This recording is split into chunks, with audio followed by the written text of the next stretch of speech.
Just when you thought you could turn your back and walk away, the dark cloud of human indignity follows you. You have no choice but to turn and look it in the eye.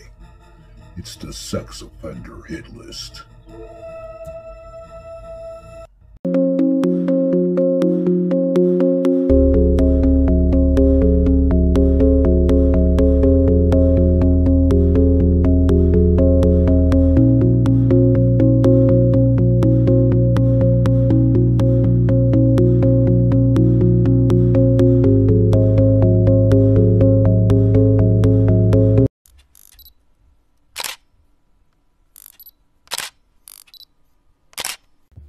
Now to South Carolina, where the South Carolina's Attorney General Alan Wilson announced that a man was taken into custody for multiple charges connected to the exploitation of a minor. Officials say they began investigating after they received a tip from the National Center for Missing and Exploited Children that led them to the suspect, 60-year-old Chomo Daniel Branham of Chesney. According to officials, through an investigation, they determined that Branham distributed and possessed child sexually abusive material files. Officials confirmed that, following the investigation, Branham was taken into custody and charged with 1 count of second-degree sexual exploitation of a minor, as well as 5 counts of third-degree sexual exploitation of a minor. Officials added that Branham was convicted of similar charges back in 2010. Once a Chomo, always a toothless Chomo. See ya, toothless Chomo. Then we'll head down to Florida, where we got a 29-year-old Miami Beach man. He's facing more than a dozen felony charges after the police said he uploaded 103 videos showing child rape and sexual abuse to a Dropbox account. The suspect, Parker Andrew Edmonds, was arrested Wednesday after police served a search warrant at his South Beach apartment. An alleged confession was retracted from the report, but police described a portion of the clips in disturbing detail. The victims shown were boys and girls, some as young as toddler age, and one of them, police said, was subject to bondage. The file name of one video depicting a roughly 3-year-old girl contained the word helpless. The Miami Beach police took Edmonds to the Turner Guilford Night Correctional Center, where he was being held on Thursday on 13 charges related to the possession of child sexual abuse material. And according to the jail records, a Miami-Dade judge found probable cause to charge him and gave him a total bond of just $23,500. That's sickening. Should have been $500,000 easily. See ya, Chomo. Yeah, my mother told me there'd be days like this. This is Jeffrey Brent Thomas, a 46-year-old. He was indicted in the Eastern District of Oklahoma in 21 with 3 counts of aggravated sexual abuse and abusive sexual contact. Records show 2 counts of felony lewd molestation filed against Thomas in Pittsburgh County District Court remain active, as well as 3 counts of felony child sexual abuse in Choctaw National District Court. Thomas was recently sentenced in February to serve 46 months in a federal prison for aggravated assault of a federal officer with a deadly and dangerous weapon in connection to his arrest for the current charges in Tulsa County. Investigators began their investigation in January of 21 after the child told her mother about Thomas touching her while he was driving the child to a residence. The child told investigators that she was scared that Thomas would attempt to harm them by coming forward to her mother. The child said Thomas began touching her sometime in January of 2020 and he would do it when her mother was not at home or she was asleep. The child's mother told investigators that she did confront Thomas after being told about what happened and that Thomas never denied the incident. After Thomas was taken into custody on the misdemeanor warrant, investigators spoke with the man regarding the allegation made by the 8-year-old child. And then Thomas told these investigators that he and the child had a great relationship and he couldn't understand why anyone would make the allegations against him, and that he's never done anything that could be misconstrued as inappropriate. Well, a jury trial in the matter is set to begin August 8th of this year, at the federal courthouse in Muskogee. See ya, Chomo. North Dakota, where a 36-year-old woman is slated to testify that former West Fargo principal David George allegedly sexually abused her when she was just 8 years old. George was arrested last August for allegedly possessing child sexual abuse materials, and he faces multiple other charges as well related to child sexual abuse. Prosecutors say the woman's testimony can't be used to convict George, but can be used to establish that he has a history of alleged sexual abuse. I think that's awesome. Too bad they can't charge him for that. The woman says the abuse happened on multiple occasions. Why? Because George here is a chomo. I'm gonna give you solitary confinement for 99 years.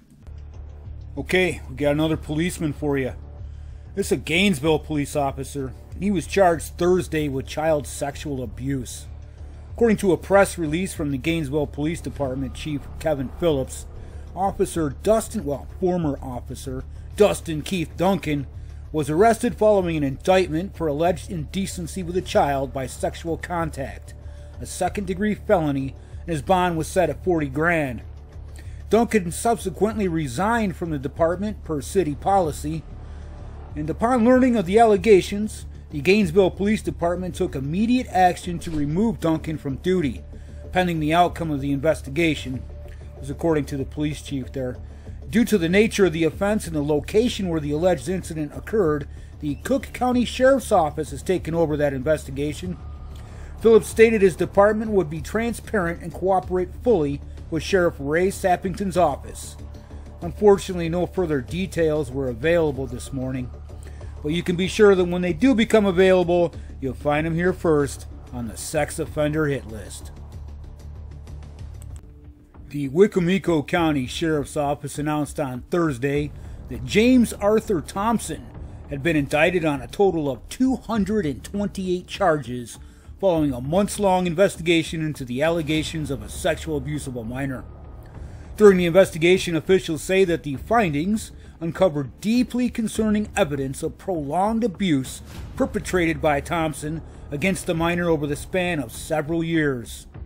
Thompson was arrested on Monday, April 15th, and charged by a grand jury with an extensive list of offenses.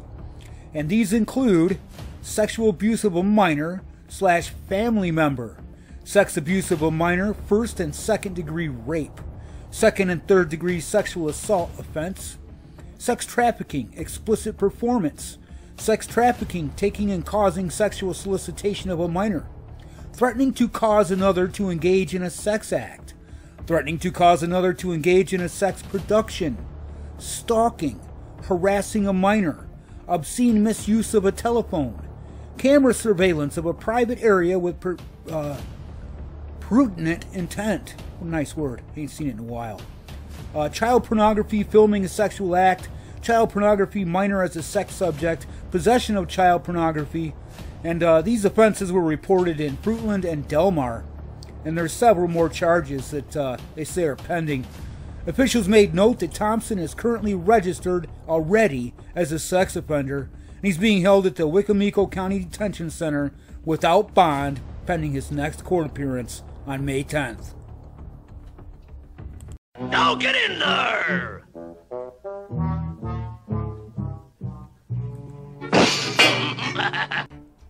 A man who pled guilty to attempted child sex trafficking and attempted child sexual assault was sentenced to 40 years in prison. Prosecutors say 32-year-old Jacob Barbado will be eligible for parole after serving 16 years. Prosecutors say Barbado recruited an undercover detective with heat that was posing as a 17-year-old to have sex with him for money. Authorities say he wanted the assumed teen to travel to his house in Sacramento to engage in prostitution. At the same time, the DA's office said Barbado requested to have sex with the believed teen's 13-year-old friend and offered to give another 15-year-old friend drugs in exchange for that girl to film him having sex with both the 13 and the 17-year-olds together. Detectives say 31-year-old Jacob Barbado messaged the undercover detective daily and allegedly became increasingly more sexually explicit with nude photographs and videos, and encouraged the suspected juvenile to send him nude photos as well. Well, he was arrested last week and booked into the Washoe County Jail and now faces charges of attempted sex trafficking of a child, 2 counts, attempted sexual assault of a child under 14, luring a child under 16 with the use of a computer, 2 counts, solicitation of a child for prostitution, 2 counts, attempted facilitating sex trafficking of a child, 2 counts, attempted child abuse for sexual exploitation, 3 counts, attempt to use or permit a child over 14 to be subject of sexual portrayal in a performance, attempted to use or permit a child under 14 to be subject of sexual portrayal in a performance, attempted kidnapping, attempted statutory sexual seduction, possession of a controlled substance, possession of a controlled substance for sale. His bail was set at $800,000. Don't think we'll be seeing you anytime soon, Chomo. Police have charged a Wilson, North Carolina man with numerous child sex offenses that date back to 2020. This is Quentin Earl Lofton, 42-year-old Chomo. He's charged with 2 counts each of felony taking indecent liberties with a child, committing a statutory sex offense with a child, and sexual activity by a substitute parent, as well as 4 counts of felony child sexual acts, according to a news release from Sergeant Eric McHenry, the public information officer for the Wilson Police Department. McHenry said officers received a February 26th report of a sexual assault that had occurred earlier, and then upon further investigation, the victim, a 16-year-old of Wilson, disclosed allegations of sexual abuse dating back to 2020. The suspect was identified as Lofton. Police obtained warrants on Lofton, and he was arrested Friday and jailed with no bond in the Wilson County Detention Center. See ya, Chomo. Let me out of here! Let me out of here! West Virginia, Wyoming County, grinning and happy to go to prison man, pleaded guilty and was convicted of 1 felony count of failure to register as a sex offender. I mean, look at that goofy mug. According to Gregory Bishop, the Wyoming County prosecutor, this occurred on March 11th of this year. Sean Paul Murphy, a 37-year-old from Sophia, received his sentencing on April 17th. Violation of failure to register as a sex offender for a first offense is punishable for 1 to up to 5 years in prison. Murphy visited the Jesse Detachment of the West Virginia State Police on February 1st of this year to update his sex offender registry. A further investigation also revealed that Murphy did not update his car or his address. Well, it just might cost you 5 years. Hopefully. See ya, Chomo.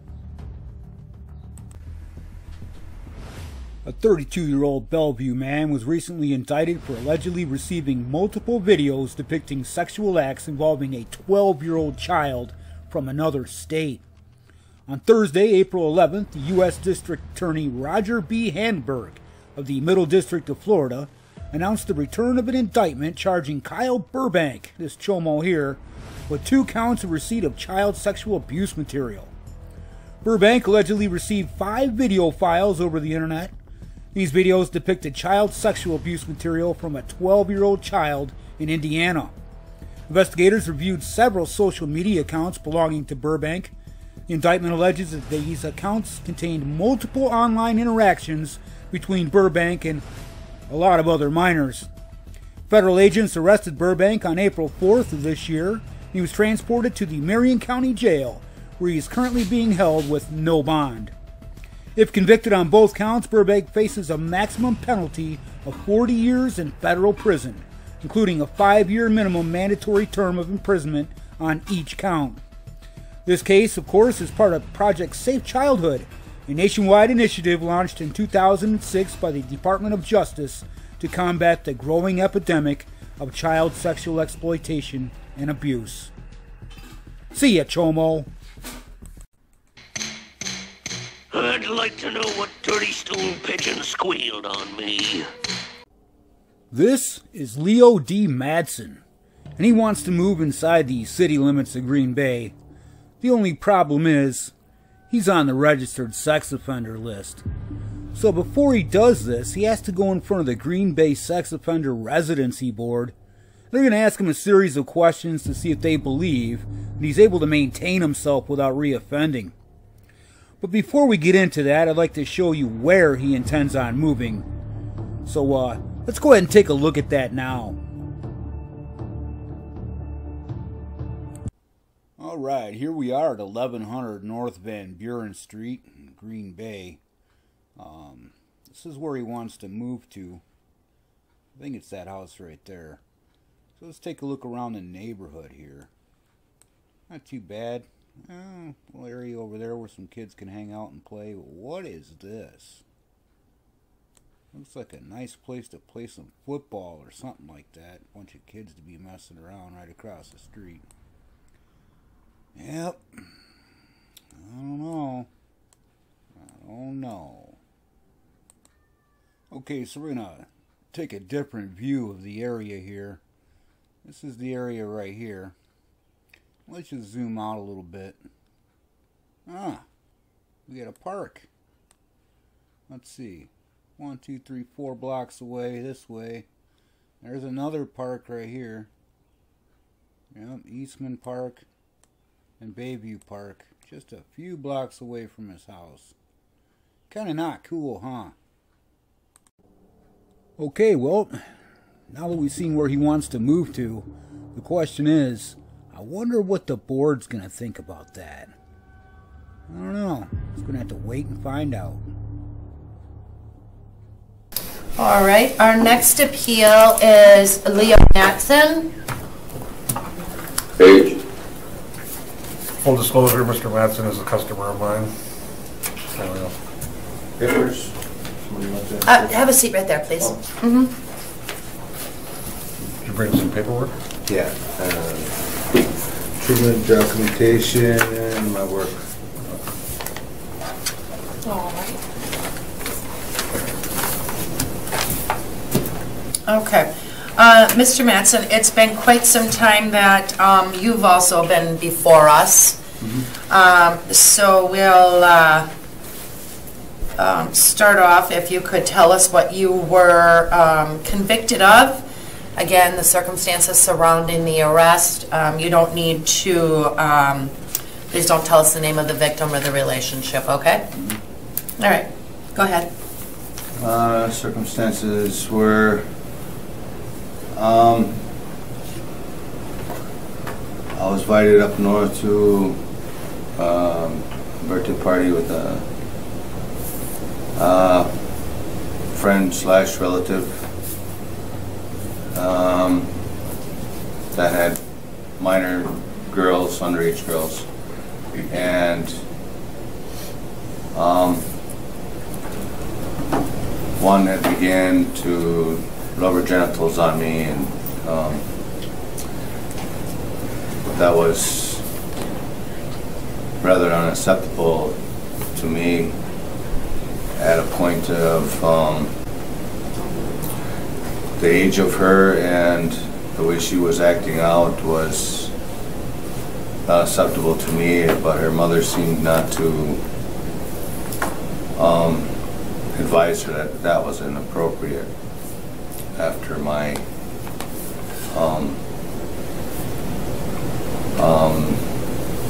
telling her to do so, to, you know, let her child know that it's not appropriate to be acting in such a manner. The uncle had advised the child of the same being. Her and her sister were doing the same thing, they'd be under the covers and rubbing each other's genitals together and different things. And somehow it come to a point where went to alleviate the situation at one point, and my hand had touched close to their private area outside her clothes. There was no exposure or touch of the skin or anything to that effect.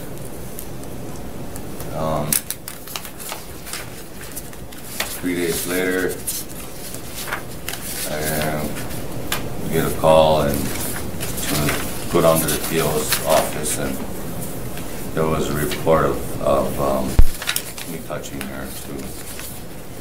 So that's where they come with the assault of inappropriate. And was that the case from 2010, or was that the case from 2018? 18. That was the 2018 case? Okay. And then the 2010 case?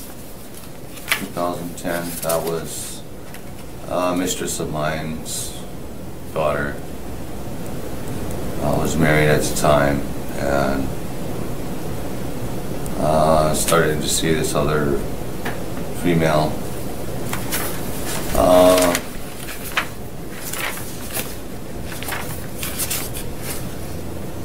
We went in, I don't know, I seen her maybe a month and a half, and it was getting more serious than I thought. And she had a daughter too, and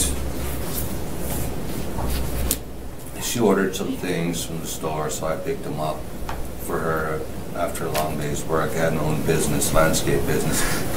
I picked them up for her, and when I get there, and she sends me with the child to the store to get some more things, and it's this, you know, I get it, she didn't have no money, and I had money, and, you know, I had everything, I guess, that she possibly wanted, but I was too blind to see that. But she sends me to the store with the child, and then the child requests this, that, other thing in the store, and, you know, I get it for her or whatever, and then we leave and then go to the park, which was adjacent. We just walked, and then we just walked to the park, which was just like around the block, within that same block.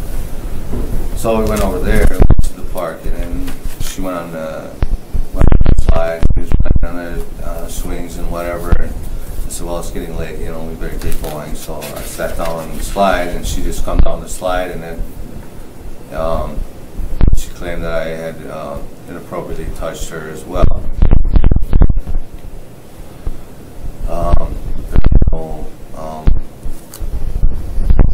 Exposure or anything to that with these people.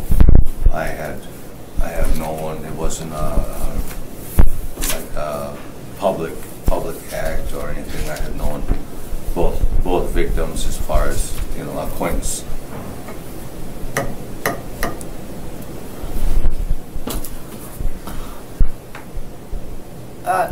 Captain Allen, is that correct? I know one of the cases is from Forest County, so I'm not sure if you have access to that information. Yes, I do. So to start with, let's just talk about this one that took place in Brown County. Okay. So his recollection of the events is not exactly consistent with what is in the criminal complaint. Specifically, there was the defendant, I'm just trying to, it's almost convoluted that, you know, he's interrupting or like getting both of the cases confused, but essentially the one that took place in Brown County back in 2010, he admitted to detectives that he had touched her breasts at the park, saying something along the lines that she thought that her chest hurt, but that he admitted to touching her chest, but then telling detectives that both the mother and the daughter were fighting for one piece of the pie, meaning they were both wanting him sexually. The second one from Forest County, he was charged with enticement, and they have text messages that were sexually explicit in nature back and forth between Mr. Mattson and the victim in the case. So I think he left that portion of it out. Basically said that there was that it was like basically a misunderstanding or whatever, or what happened, but that's not consistent with what the criminal complaint had in there. Okay, thank you. But okay. Does this ring a bell now, what he's just Well, said? I'd like to interject on some of that stuff there. A lot of the messages were affixed for the mother, and the mother proclaimed that, oh, well, that was her phone. She read the messages. The messages were directed towards her, not knowing that the child was on the phone, was on the other end reading them.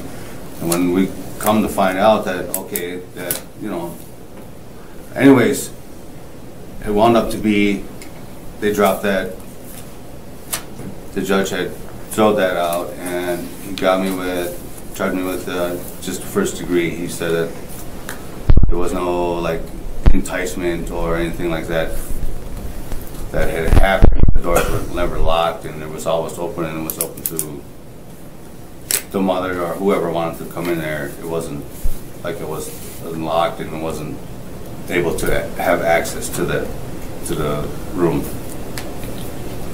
So that's why he wound up giving me what he gave me. I guess the judge, he put another 2 years on my 3 years revocation, and then 10 years paper. Did you not go to prison for 5 years? Yeah, I went and did the probation and then the time for the charge. Okay. And so on that 2010 case, how old were you? Approximately, let's see, maybe 40. And I'm sorry, I'm not sure if maybe I misunderstood Captain Allen, but he said that when you talked to the detectives, you said that the mom and the daughter were fighting for you sexually. So you're 40 years old, and then the mother and a 9-year-old are. Is that what he's saying? I don't really know if it's really to that effect. It was wasn't really fighting. It was the needing of the monetary things that I had for them. That's more or less what it was meant to say. I guess meant to reveal that they wanted my money for things that they needed more than me myself. That's what it was meant by that.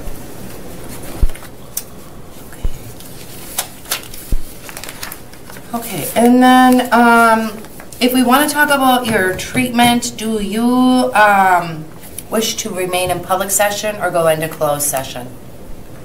You can, that's fine. Okay. All right, before we go into that, does anyone have any questions regarding his offense?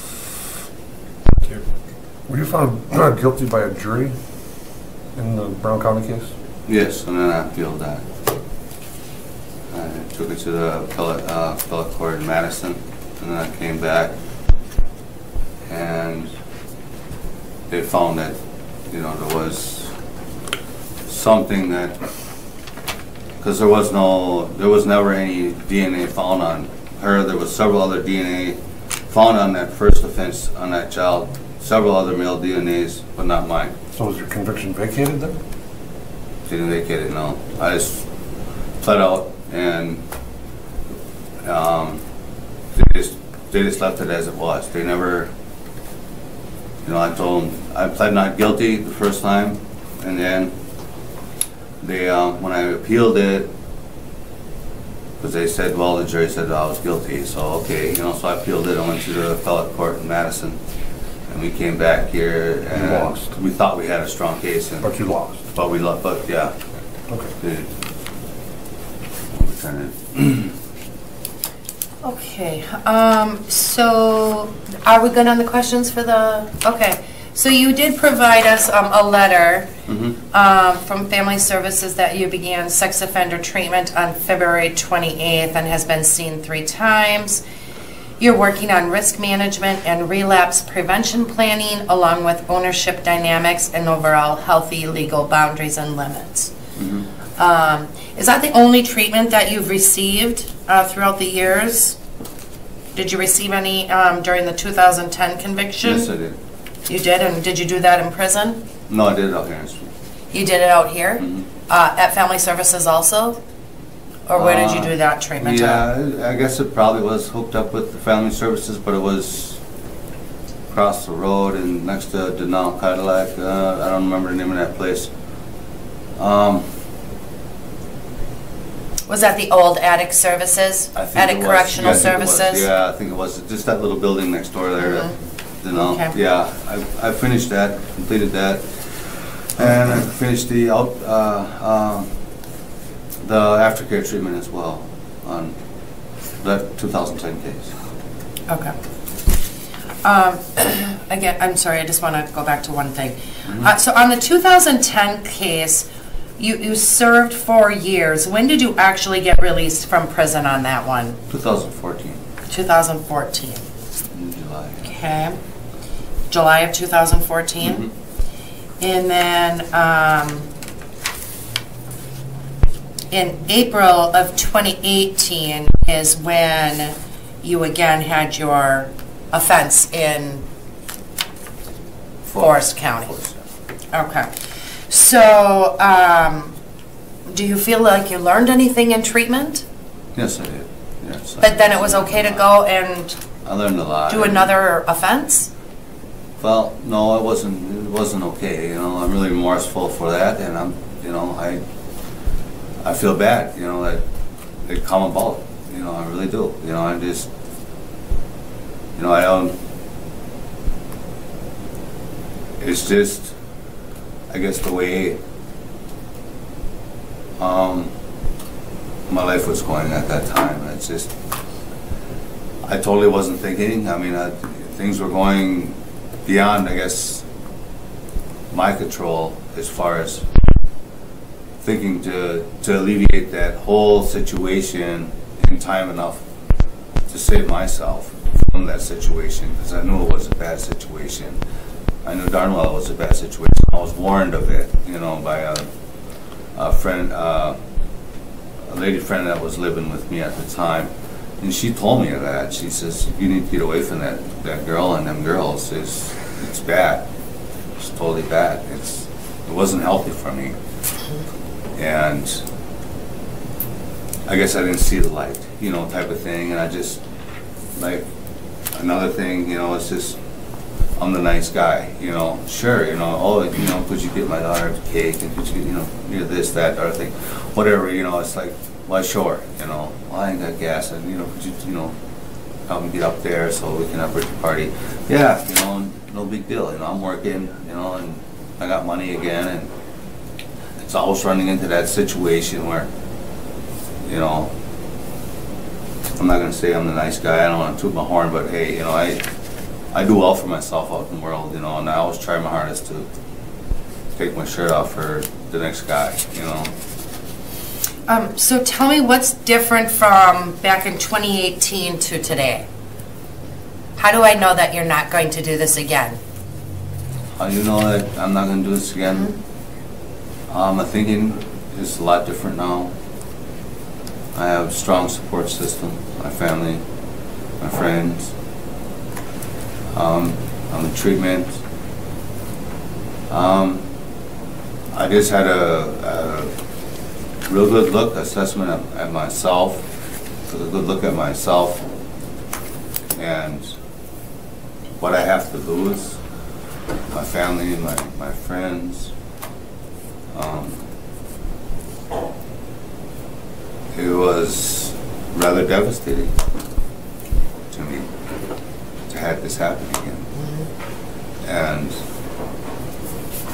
I'm grateful to be sitting here.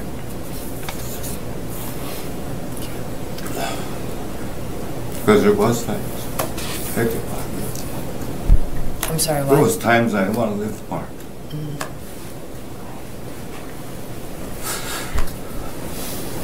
Yeah. Some clearance. Yeah. Well, it's gonna. Does anyone else have any questions for him? Dominique? Yes. I have just a couple of comments that I want to make so that the group understands or knows exactly what I know from the criminal complaint. Okay, thank you. I know that Mr. Matson had indicated that he believed that he was sending those text messages or having that conversation with the mother or the adult in this instance. However, there's evidence within that indicates that he very much knew that he was talking to the daughter and not the mother.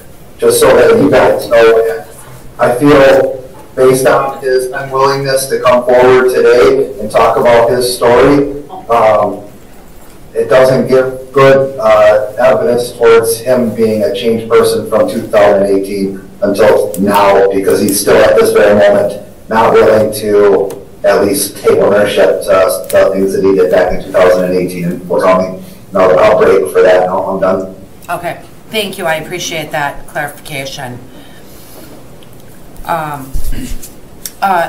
So, Mr. Matson, when did you get out of prison for the 2018 case? January 2nd this year. And have you been at the halfway house since then? Yes. Okay. All right. And are you working? Yes, I am. Where are you working at? Psalm Partners, Denmark. Okay. Okay. I got to a job 2 weeks after I got out.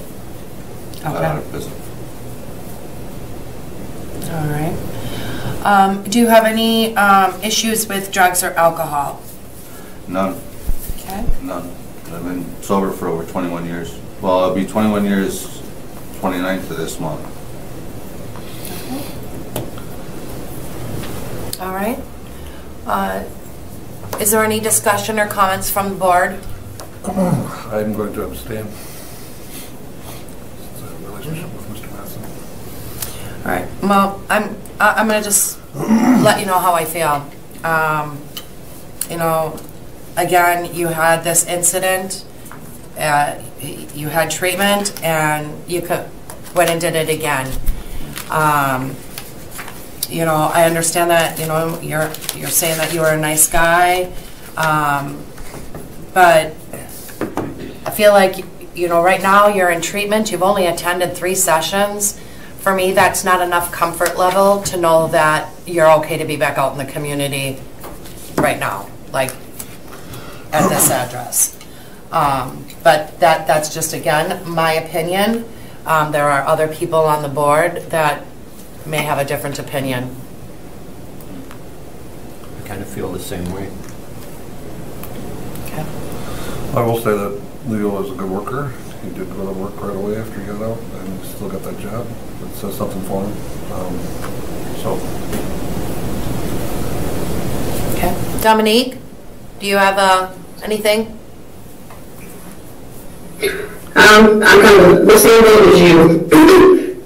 Given the history, and he hasn't had that much treatment right now, we don't know if, you know, this is going to be a repeat thing. So I'm kind of in the same boat of you, wanting to deny. Okay. Does someone want to make that motion or a motion?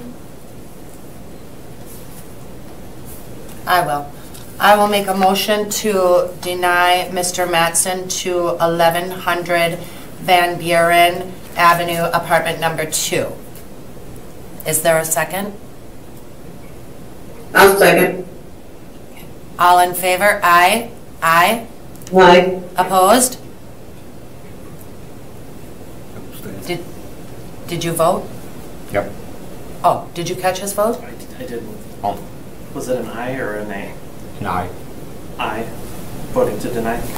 Okay, so I'm sorry, Mr. Matson, at this time you're not approved to reside at the 1100 Van Buren. Again, that's not saying that if things change in the future, maybe attend some more sessions, you can come back. Okay. Okay? Okay. Thank you.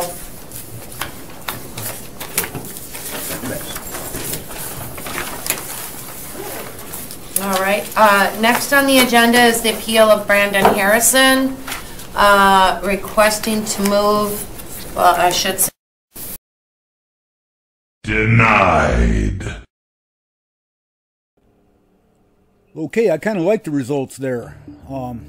Yeah, we don't want them living anywhere around a park or anything like that, now do we? Anyways, here's his sex offender registry page for Wisconsin there. First of all, check out all his little aliases down here. He's got a few of them. And then we're going to run down to his actual charges. His first one, 3/10/2011. First degree sexual assault of a child. And we know he got a few years for that one. Got out, didn't learn his lesson, because then again, 2019, first degree sexual assault of a child, of which he was sentenced to another 5 years. And he only spent 3 years behind bars, and he's out again. You know, you would think they'd give him an easy 25 or something like that, 25 to life. But that's not what happened nowadays, so. Anyways, one last thing to say. See ya, Chomo. One for Rainbow, one for Amanda. Who you playing with, sweetie? Amanda. Huh?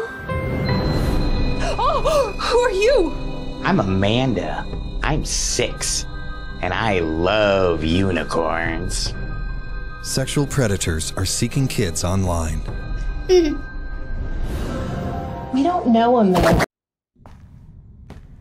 When a child experiences trauma, they can be stripped of their ability to imagine. But imagination is colors.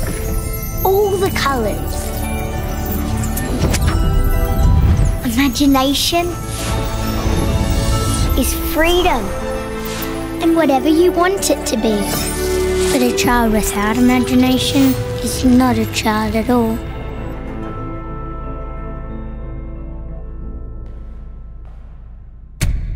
Will you help defend our right to imagine?